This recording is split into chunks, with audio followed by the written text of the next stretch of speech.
the ability to form opinions. So let's get straight into it. Throughout life, the opinions that you have will determine the decisions you make in your life and kind of the life path you go down. So it's very important. And when it comes to your opinions, it's usually going to be mainly created just through your upbringing and just who you surround yourself around and what kind of stuff you consume. And most of the times, if you like a certain sport, you'll be very consumed by that. If you like a certain type of friend group, you'll be consumed by that. And I mean, you don't really get to choose your parents, so wherever your parents bring you up in, you kind of will take on board. You'll take on board a bit of that. So other than that, you have your acquaintances. But I'd say those probably are the three main. And obviously, you have school, where you are for most of your childhood. So based on all of that, what you will experience is based on your perspective and what you've been brought up around. You'll obviously like something and you won't like certain things. And when you like something, you'd want to stay more within that side of things, simply because you feel more comfortable and it feels relatable and you don't feel any form of conflict. People fear conflict or just the fear of the unknown. But where I feel like that kind of gets messed up is because as you grow older and you need to make your own decisions, mainly as a young person, like going into adulthood, like from like the age of 18 onwards, or whenever you start making your own opinions. Certain people might start making it a lot younger, some people a little bit older. But when it comes to making these decisions, what I would say is you're better off being able to form your own opinions while taking on board a lot more than just what you like. Simply that way you know you're making the best decisions for yourself. And the last thing you want to do is make your opinions based around only a subset of beliefs or thoughts and ideas that people have bestowed upon you. So let's say you hang around a group of friends who are yes men to you. They say whatever you do is correct. So at that point, you're not going to have the space to grow because you don't know where you're messing up, or if you are messing up, matter of fact. So without having someone that's going to keep it real with you, you always need people that keep it real with you.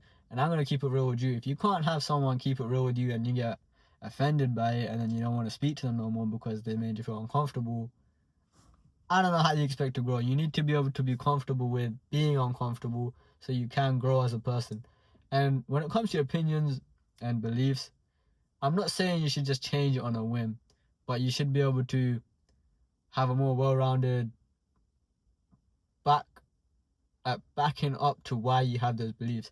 So let's say you believe a certain car brand is the best. You should not just have stuck to that car brand. For example, let's say you like Mercedes. You should not only have driven Mercedes. If you've driven a fair few of other cars, then you can have a more well-rounded belief on why you believe that car is the best, because you've experienced what it is like to drive those other cars.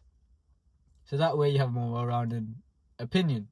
And you know for yourself that that is based on what you've experienced and you know that's true to yourself.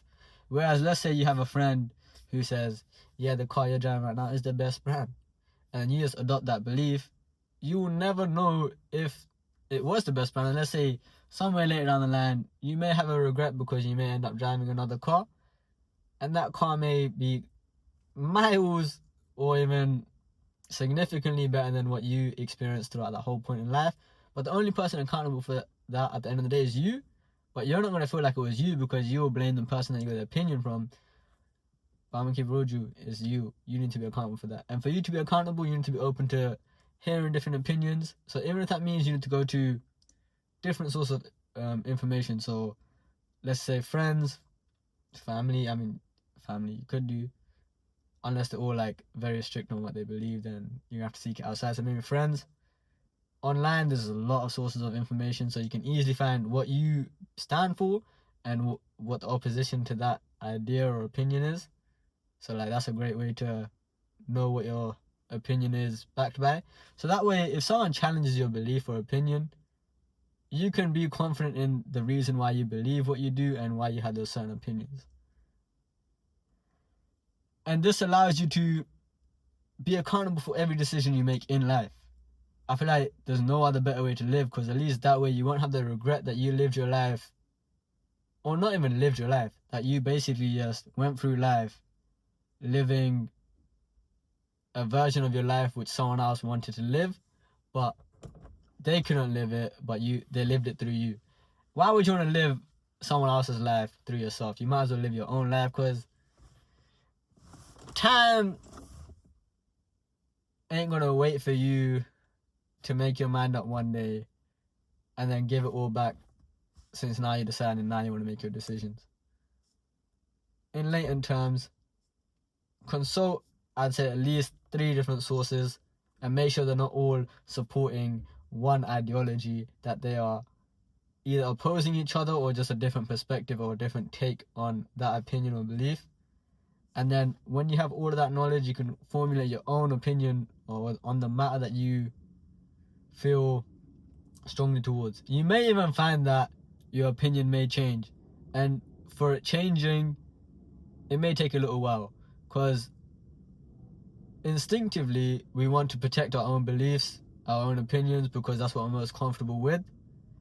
And like I said, anything that's new or that you're not well acquainted with will feel scary and you will feel uncomfortable. The more comfortable you become being uncomfortable, the more room you have for growth. That's all I have to say for this video. I have a couple more videos that I will be coming out, simply because I don't want to stop thinking. Like, it just keeps going. So if you want to subscribe. If you don't, you're gonna see my face, so you're gonna end up subscribing anyway. But I'll catch you guys in my next video.